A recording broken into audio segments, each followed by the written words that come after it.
13లో మనం చూసినట్లయితే ఈ వచనం మనకు కనబడుద్ది.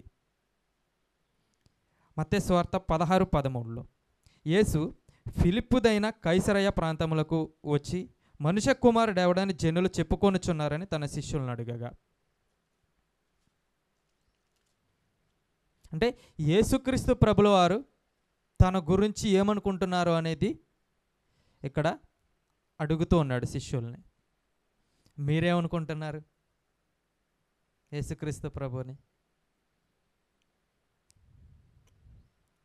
ఏమనుకుంటున్నారు యేసుక్రీస్తు ప్రభుల వారిని? ఎవరు అనుకుంటున్నారు?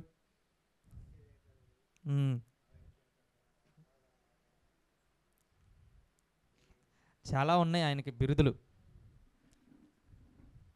అవన్నీ కాదు, ఒక్కటి చెప్పినందుకు యేసుక్రీస్తు ప్రభుల వారు నీవు ధన్యుడు అన్నాడు పేతురుని. అది కూడా మళ్ళీ సొంతంగా చెప్పలేదంట పేతురు గారు. పరలోకంలో ఉన్న దేవుడు బయలుపరిస్తే నీకు ఈ విషయం తెలిసింది అన్నాడు. ఇప్పుడు సందర్భం అది కాదులే కానీ అసలు యేసుక్రీస్తు ప్రభుల వారిని మనం ఎవరు అని నమ్ముతున్నాం అనేది ఇక్కడ మనం తెలుసుకోవాల్సిన విషయాలు. భూమి మీద ఆయన వచ్చి ఆశ్చర్యాలు కానీ అద్భుతాలు కానీ ఎందుకు చేశాడు అని మనం పోయిన వారం చూసాం. దేవుని కుమారుడైన క్రీస్తు అని నమ్మడానికి భూమి మీద ఆశ్చర్యాలు అద్భుతాలు చేయబడ్డాయని మనం చదువుకున్నాం. ఇది మనం చూసినట్లయితే ఆయన చేసినటువంటి అద్భుతాల ఆశ్చర్యాల్లోనే ఈరోజు మనం ఒక అద్భుతాన్ని చూడబోతున్నాం. మత్తయి సువార్త 14వ అధ్యాయము 22 నుంచి 33 వరకు మన లేఖన భాగం. ఈరోజు ఒక్కొక్కటిగా చదువుతూ ఉంటే అసలు ఆయన ఎవరు అనేది మనకు తెలుస్తూ ఉంటుంది.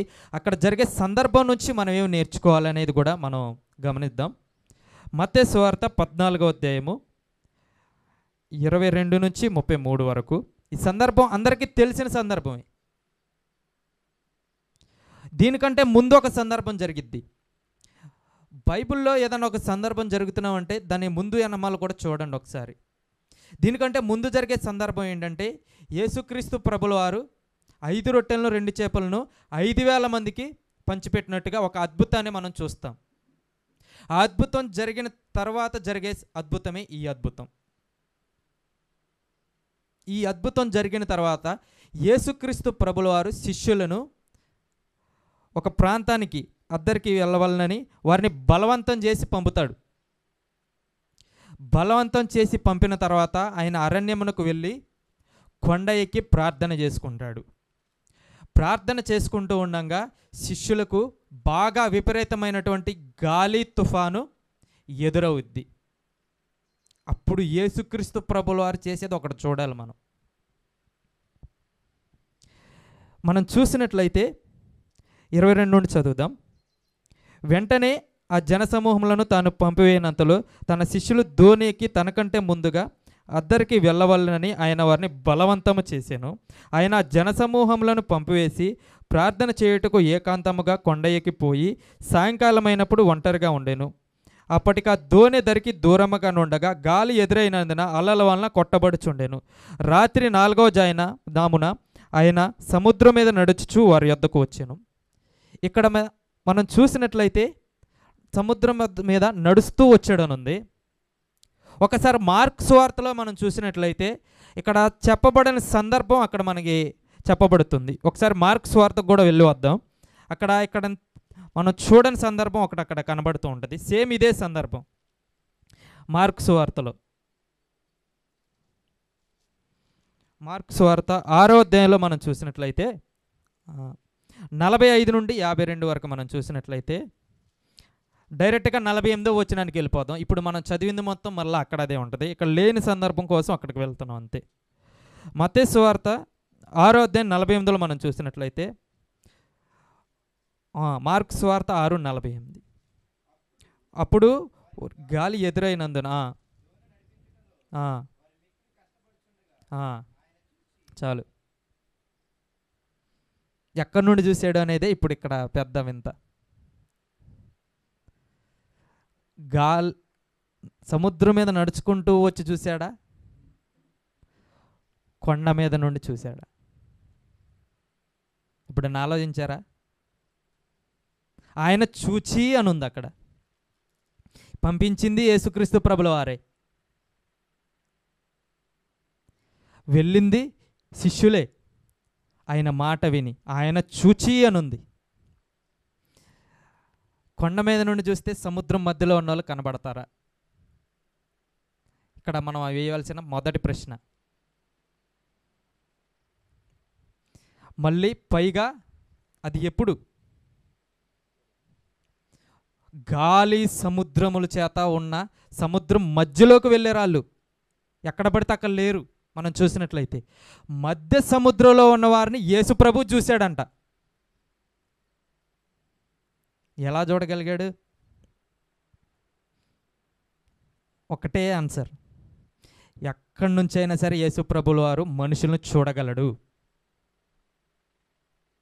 పోయినసారి మనం చూసాం, చెప్పానుగా మీకు, నతనయేలుని ముందుగానే ఎలా చూశాడో వీళ్ళు కూడా అక్కడికి వెళ్ళి బాధలు పడుతూ ఉంటే ముందుగానే చూడగలిగాడు. దేవుడు మాత్రమే అలా చూడగలడు. ఇక్కడుండి ఎక్కడో జరుగుతున్న పరిస్థితిని చూడగలిగేది ఒక దేవునికి మాత్రమే అవుద్ది. మనుషులకు సాధ్యం కాదది.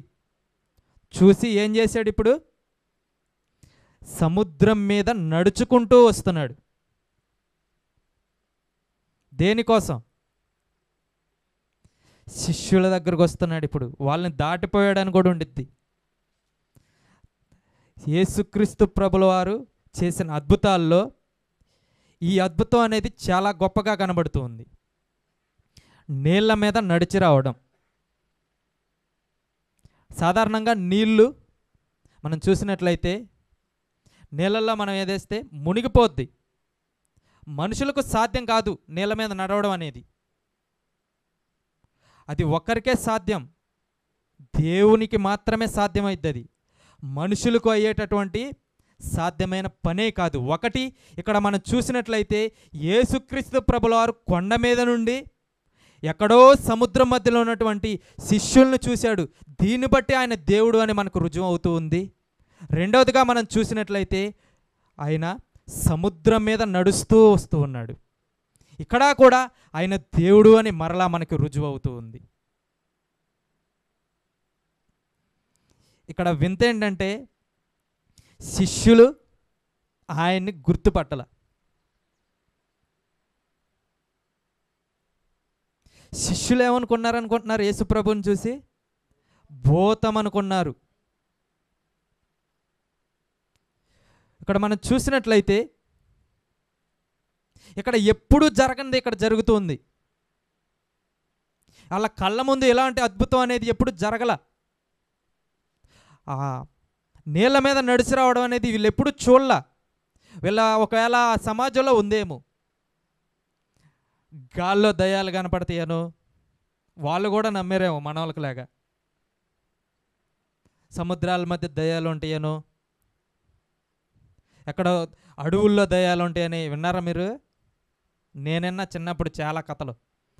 ఆ కథల్లో ఉండిపోయి భూతం వచ్చిందని వీళ్ళు అనుకున్నారేమో. కానీ నిజానికి అక్కడ వచ్చింది యేసుక్రీస్తు ప్రభుల వారు, సమస్తమును సృజించిన దేవుడు అక్కడికి వచ్చాడు. ఒకళ్ళు ఎవరు అన్నారు, గాల్లో దీపం పెడితే దేవుడు ఆపుతాడా అని. తెలుసా ఇలాంటి సామెతలు? మనుషులకి అసాధ్యమే కానీ దేవుడు ఆపగలడు. ఈ కూడా పాయింట్ మైండ్లో పెట్టుకోండి. ఎందుకో తెలుసా? పాత నిబంధనలో ఒక సందర్భం ఉండిద్ది. ఇశ్రాయేలులకి యెహోవా దేవుడా బయలు దేవుడా అన్న సందేహాల మధ్యలో ఉంటున్నప్పుడు అసలు వండర్ ఒకటి జరిగిద్ది పాత నిబంధనలో. తెలుసా? ఆకాశం నుండి అగ్ని దిగి వచ్చి దూడను కాల్చిద్ది. ఫుల్లు నీళ్లు పోస్తే నీళ్లను కూడా దేవుడు మండించాడు అక్కడ. కాబట్టి దేవుడికి సమస్తము సాధ్యమే. కాబట్టి ఆయన మీద సందేహాలు ఏమైనా ఉంటే తీర్చేసుకోండి. నీళ్ళల్లో మంటను కూడా మండించగలడు. అదేవిధంగా నీళ్ళ మీద నలవగలడు. కావాలనుకుంటే గాల్లోనైనా సరే మంటనైనా సరే వెలిగించగలడు. కాబట్టి దేవునికి అసాధ్యమైందంటూ ఏమీ లేదు. మనుషులుగా మన ఊహలు అనేవి ఎప్పుడూ కూడా తాత్కాలికమే. కాబట్టి దేవుడు ఇక్కడ నడుస్తూ వస్తూ ఉన్నాడు. దేవుడు ఈ సందర్భాల ద్వారా యేసుక్రీస్తు ప్రభులవారు అని మనం, దేవుడు అని మనం నేర్చుకోవాలి. అదేవిధంగా ఇక్కడ కొన్ని విషయాలు మనం నేర్చుకోవాలి. 26 వచనం, మత్తయి సువార్త 14:26 మనం చూసినట్లయితే, ఆయన సముద్రం మీద నడుచుట శిష్యులు చూచి తొందరపడి భూతమని చెప్పుకొని భయము చేత కేకలు వేసిరి. వెంటనే యేసు ధైర్యము తెచ్చుకొనుడి, నేనే, భయపడకూడని వారితో చెప్పగా, వెంటనే పేతురు గారే అన్నారు. చూద్దాం. పేతురు, ప్రభువా, నీవే అయితే నీళ్ళ మీద నడిచి నీ యొద్దకు వచ్చుటకు నాకు సెలవిమ్మని ఆయనతో అనెను. పేతురు గారు అడిగేస్తున్నారనమాట, ఏమని? నువ్వే అయితే ఇక్కడికి వచ్చింది, నేను కూడా నడవడానికి అనుమతిని అంటున్నాడు. ఆయన రమ్మనగానే పేతురు దోణి దిగి యేసు నొద్దకు వెళ్ళుటకు నీళ్ళ మీద నడిచెను.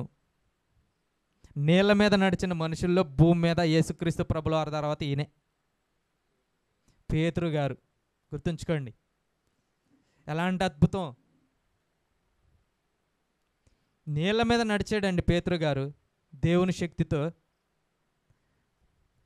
గాని అని ఉంది చూడండి తర్వాత, గాలిని చూచి భయపడి మునిగిపోసాగి ప్రభువా నన్ను రక్షించుమని కేకలు వేశాను. వెంటనే యేసు చేయి చాపి అతన్ని పట్టుకొని, అల్పవిశ్వాసి ఎందుకు సందేహపడుతావని అతనితో చెప్పాను. ఒక నిమిషం ఆగుదాం. ఇక్కడికి వచ్చింది యేసుక్రీస్తు ప్రభుల వారే అని వాళ్ళు ఇంకా కన్ఫర్మ్ చేసుకోవాలా, తెలుసా?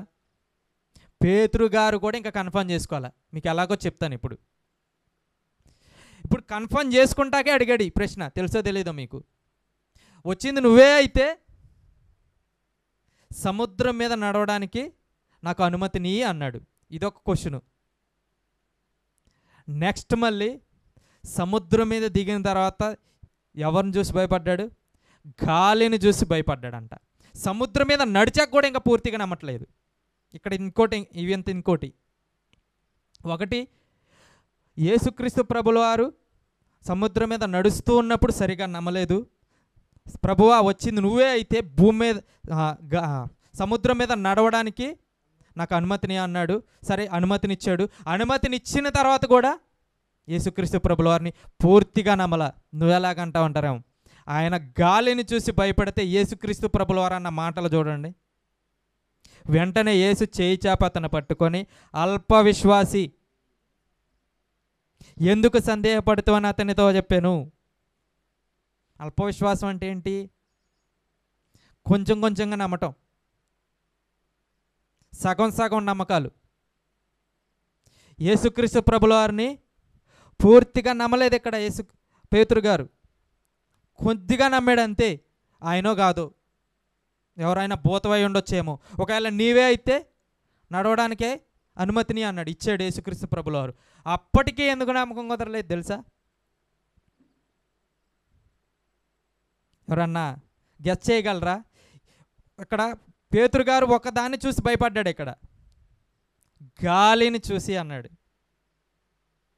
అసలు గాలిని చూసి ఎందుకు భయపడ్డాడో తెలుసా? ఇటువంటి సందర్భం ఒకటి ఎదురైంది. దీనికన్నా ముందు ఇంకొక సందర్భం ఉంది తెలుసా? ఇలాగే ఒకానొక సందర్భంలో శిష్యులు యేసుక్రీస్తు ప్రభుల వారందరూ కూడా పడవలో, దోణిలో ప్రయాణం చేస్తూ ఉన్నప్పుడు గాలి తుఫాను చేత, అలల చేత కొట్టబడుతూ ఉండగా పడవ మొత్తం నిండిపోతే యేసుక్రీస్తు ప్రభుల వారు కింద నిద్రపోతూ ఉంటాడు. నిద్రపోతూ ఉన్నప్పుడు వీళ్ళేమంటారు? ప్రభువా, నశించిపోతున్నాము, నీకు చింత లేదా అని అడుగుతారు. అప్పుడు కూడా యేసుక్రీస్తు ప్రభుల వారు ఉపయోగించే పదం ఏంటో తెలుసా? అల్ప విశ్వాసులారా అని చెప్పి గాలిని సముద్రమును నిమ్మలపరచగా ఏమైంది? మొత్తం ఆగిపోద్ది. ఇక్కడ ఈయన డౌటే ఇది. ఇప్పుడు ఒకప్పుడు గాలి సముద్రం నిమ్మలమైపోయినాయి కదా, నిజంగా ఈయన యేసుప్రభు అయితే ఎందుకు నిమ్మలమవట్లా? అందుకే భయపడ్డాడు గాలిని చూసి. ఒకప్పుడు గాలి యేసుక్రీస్తు ప్రభులారి మాట విని ఆగిపోయింది కదా, సముద్రం అల్లాడదే ఆగిపోయింది కదా, తుఫాన్ ఆగిపోయింది కదా, మరి వచ్చింది యేసుక్రీస్తు ప్రభులవారు అయితే ఎందుకు ఆగిపోవట్లేదని చెప్పి గాలిని చూశాడండి. అది ఆగిపోవాలా? ఆ డౌట్తోనే ఇక్కడ గాలిని చూసి భయపడ్డాడు. యేసుక్రీస్తు ప్రభులవారు కాదేమో అన్న అల్ప విశ్వాసంలోనికి వెళ్ళాడండి. ప్రియులారా, మనం గమనించినట్లయితే కొన్ని సందర్భాల్లో సాతానే కాదు, దేవుడు కూడా మనల్ని పరీక్షిస్తాడండి. గమనించుకోండి, ఏ శోధన వచ్చినా ఏదొచ్చినా సాతానికి మీరు అపవాదించేయమాకండి. కొన్నిసార్లు దేవుడు కూడా మనల్ని శ్రమ పెట్టాలని, శ్రమల ద్వారా మనం పాఠాలు నేర్చుకోవాలని చెప్పేసి కొన్ని వాటికి అనుమతిస్తూ ఉంటాడు. ఇటువంటి సందర్భాలే. ఈ సందర్భం ద్వారా దేనికి అవకాశం ఇచ్చాడు దేవుడు? వాళ్ళని పరీక్షించడానికి సముద్రానికి, గాలికి ఇచ్చాడు ఇక్కడ అవకాశం. నేను నడుస్తాను నీ మీద, వాళ్ళు ఎలాగుంటారు ఏదో అన్న ఉద్దేశంతో ఇక్కడ సముద్రానికి అవకాశం ఇచ్చాడు. అలాగే మన జీవితాల్లో కూడా ఏమన్నా సమస్యలు రావడానికి దేవుడు కొన్ని వాటికి అనుమతినిస్తూ ఉంటాడు. అలాంటప్పుడు మనం ఎవరిని చూస్తాం తెలుసా? ఆ సమస్యను చూసి, వచ్చిన బాధను చూసి, వచ్చిన కష్టాన్ని చూసి, మనం నమ్ముకున్న దేవుడు నిజమైన దేవుడా కాదా, యేసుప్రభు నిజమైన దేవుడా కాదా, బైబిల్లో ఉన్న దేవుడు నిజమైన దేవుడా కాదా అన్న సందేహంలోనికి వెళ్తారండి. నేను వెళ్ళా ఒకానొక సందర్భంలో. మనుషులు వెళ్తారు. ఎర్ర సముద్రాన్ని దేవుడు చీల్చి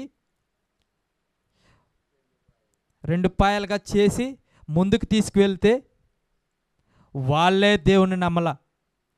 విశ్వాసంతో ఇంకా అటువంటి గొప్ప కార్యాలేమి చూడకుండా మీరు అంత విశ్వాసంలోకి ఒక్కసారి వెళ్ళారంటే అది అంత ఈజీ పనేం కాదు. మీరు కూడా సందేహపడే ఉంటారు, యేసుక్రీస్తు ప్రభుల వారినైనా సరే, దేవుణ్ణైనా సరే. వాళ్ళ కళ్ళ ముందు అన్ని అద్భుతాలు, అన్ని ఆశ్చర్యాలు జరిగినా కానీ దేవుడు మాకు మాంసం పెట్టగలడా అని అన్నయ్య చెప్పాడుగా, సందేహపడ్డారు. అదేవిధంగా చాలామంది దేవుని విషయంలో సందేహపడుతూనే ఉన్నారు. దేనికి? సమస్యను చూసి. ఒకానొక సందర్భంలో దేవుడు వెళ్ళి కనాను దేశాన్ని వెళ్ళి చూసిరమ్మని చెప్తాడు 12 మంది గోత్రకర్తలను. వాళ్ళు వెళ్ళి చూసేస్తారు. యెహోషువ కాలేబు గారు వచ్చి ఏం చెప్తారు? దేవుడు ఆ దేశమును మనకు ఇస్తాడు అని చెప్తాడు. మిగతా వాళ్ళందరూ ఏం చెప్తారు? అమ్మో, అక్కడున్న మనుషులు ఒక్కొక్కడే అంత ఎత్తుంటారు, అక్కడికి వెళ్ళామంటే మనల్ని చంపేస్తారు. ఇక్కడ వీళ్ళు చూసింది ఎవరిని? మనుషులను, సమస్యను చూస్తే నువ్వు దేవుణ్ణి మర్చిపోతావు. సమస్యను మళ్ళీ దేవుడే ఇచ్చేది అనుమతి. అక్కడ పాయింట్ బాగా క్యాచ్ చేయాలి. వాళ్ళని పంపించింది దేవుడే అక్కడికి. ఆ సమస్య ఉండిద్దని దేవుడికి ముందే తెలుసు అక్కడ. అయినా కానీ వీళ్ళు చూడవలసింది దేవుణ్ణి. యెహోషువ కాలేబు గారు చూసింది దేవుణ్ణి, వాళ్ళు చూసింది సమస్యని. వాళ్ళు సమస్యను చూస్తున్నారులే కానీ దేవుని చూడట్లా. ఎర్ర సముద్రం ఎదురైనప్పుడు ఎర్ర సముద్రాన్ని ఎలా దాటి మనం వెళ్ళాలి, లేదంటే అమ్మో యనమల ఫరో సైన్యం వచ్చేసిందని చెప్పేసి సమస్యలను చూసి వాళ్ళు భయపడుతూ ఉన్నారులే కానీ దేవుణ్ణి మాత్రం చూడడం లేదు. మనం కూడా మన జీవితాల్లో ఏదైనా బాధలు, కష్టాలు వచ్చినప్పుడు ఆ బాధలను చూసే భయపడుతూ ఉంటాంలే కానీ అసలు దేవుని చూడడం మనకు రావడం లేదు. అప్పుడు సందేహాలు స్టార్ట్ అవుతాయి. నిజమైన దేవుడా కాదా అన్న అల్ప విశ్వాసంలోనికి జారిపోతూ ఉంటాం. ఒక్కొక్కటిగా భక్తి జీవితం జారిపోతూ ఉంటుంది. అలా జారిపోయినట్టు ఇక్కడ ఒక ఆయన జారిపోతున్నాడు చూడండి. ఆయన రమ్మనగానే పేతురు దోణి దిగి యేసునొద్దకు వెళ్ళుటకు నీళ్ళ మీద నడిచెను గాని గాలిని చూచి భయపడి మునిగిపోసాగి. మనం కూడా సమస్యలను చూసామంటే మునిగిపోతాం. సమస్యల్లో మనం కూడా దేవుని కాకుండా సమస్యలనే చూస్తూ ఉన్నామంటే పేతురు గారిలాగా ఈ లోకంలో మునిగిపోతూ ఉంటాం. కానీ పేతురు గారు చేసిన గొప్ప పని ఏంటో మళ్ళీ ఇక్కడ చూడండి మీరు. ప్రభువా నన్ను రక్షించుమని కేకలు వేసాను. ఈ పాయింటే మనం పట్టుకోవాలి ఇక్కడ. ఓకే, సందేహపడ్డాడు. మనుషులుగా మనందరం కూడా యేసుక్రీస్తు ప్రభువారి మీద, దేవుని మీద సందేహపడుతూ ఉన్నాం. సందేహాలు అందరికీ వచ్చే ఉండాలి. బట్ కానీ పేతురు గారు చేసే చూడండి ఇక్కడ, ప్రభువా నన్ను రక్షించు అంటున్నాడు. సందేహపడ్డా ఓకే, కానీ మరలా దేవుణ్ణి ఏమడగాలి? నన్ను రక్షించు ప్రభువా. నేను అనవసరంగా సందేహపడ్డా. సమస్యలను చూసి, బాధలను చూసి, కష్టాలను చూసి ఎవరో ఎదిగిపోతున్నారు, నాకంటే పై స్థాయికి వెళ్ళిపోతూ ఉన్నారు, లేదంటే విపరీతమైన రోగాలు వచ్చినాయి, నాకు తిండి లేదని ఇటువంటి పరిస్థితులు వచ్చినప్పుడు సందేహపడి ఉండొచ్చు మనం దేవుణ్ణి. కానీ పేతురు గారు ఏం చేస్తున్నారు? సందేహపడడానికి రియలైజ్ అయ్యి ప్రభువా నన్ను రక్షించు అంటున్నాడు. మనం కూడా మన జీవితాల్లో ఎన్నోసార్లు సందేహపడి ఉంటాం, ఎన్నోసార్లు దేవుణ్ణి విడిచిపెట్టి ఉండొచ్చు. కానీ ఇక్కడ ఈయన ఏం చేస్తూ ఉన్నాడంటే మరలా యేసుక్రీస్తు ప్రభువారిని రక్షించమని కేకలు వేసాను. వెంటనే యేసు చేయి చాపి అతన్ని పట్టుకొని, అల్పవిశ్వాసి ఎందుకు సందేహపడుతావని అతనితో చెప్పాను. యేసుక్రీస్తు ప్రభువారిని పేతురు ఏ విధంగా, ప్రభువా నేను నీ మీద సందేహపడ్డాను కానీ నన్ను రక్షించు అని ఏ విధంగా అన్నాడు, అదేవిధంగా మనం కూడా ఎన్నోసార్లు సందేహపడి ఉంటాం. మనం కూడా ప్రభువా అనవసరంగా నీ మీద సందేహపడ్డాను, అనవసరంగా నీ మీద అనుమానపడ్డాను, నన్ను క్షమించు ప్రభువా అని మరలా ఆయన దగ్గరికి వెళ్ళే విధంగా మనం ఉండాలి. వారు దోణి ఎక్కినప్పుడు గాలి అణిగెను. అంతలో దోణిలో ఉన్నవారు వచ్చి నీవు నిజముగా దేవుని కుమారుడు అని చెప్పి ఆయనకు మ్రొక్కిరి. ఇక క్లియర్ అయిపోయిందనమాట ఈయన దేవుడు అని. ఇక ఈయన మీద సందేహాలు మనం ఉంచుకోకూడదు అని మరలా వాళ్ళకి అర్థమవుతుంది. సందేహాలు రావడం సహజం, కానీ అవి ఎవరి వలన వచ్చినో వానికి శ్రమ అన్నాడు.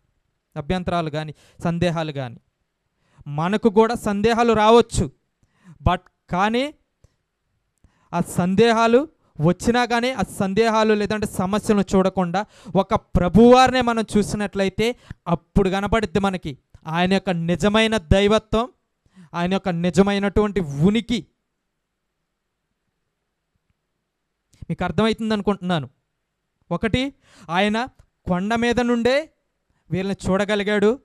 రెండు, నీళ్ళ మీద నడుచుకుంటూ వచ్చాడు. అక్కడ ఆయన దైవత్వాన్ని మనం అర్థం చేసుకోవాలి. రెండోదిగా మనకు దేవుడు ఏమన్నా సమస్యలు కానీ ఏదన్నా ఒక పరీక్షను ఇచ్చి ఒక సమస్యను ముందు పెట్టినప్పుడు మన ఆ సమస్యను చూడకుండా దేవుణ్ణే చూడాలి. ఒకవేళ సమస్యను చూసి సందేహపడినా దేవుని దగ్గరకు వచ్చి నన్ను క్షమించయ్యా, నీ విషయంలో సందేహపడ్డాను, నీవే నిజమైన దేవుడు అని చెప్పి ఆయన దగ్గరే మనం ఉండగలగాలి. దేవుడి మాటలను దీవించునుగాక. ఆమేన్. ప్రార్థనతో ముగించుకుందాం. జీవము కలిగిన దేవుడా, స్తోత్రములయ్యా. యొక్క గొప్ప మాటలను మాకు అందించినందుకు స్తోత్రములు తండ్రి.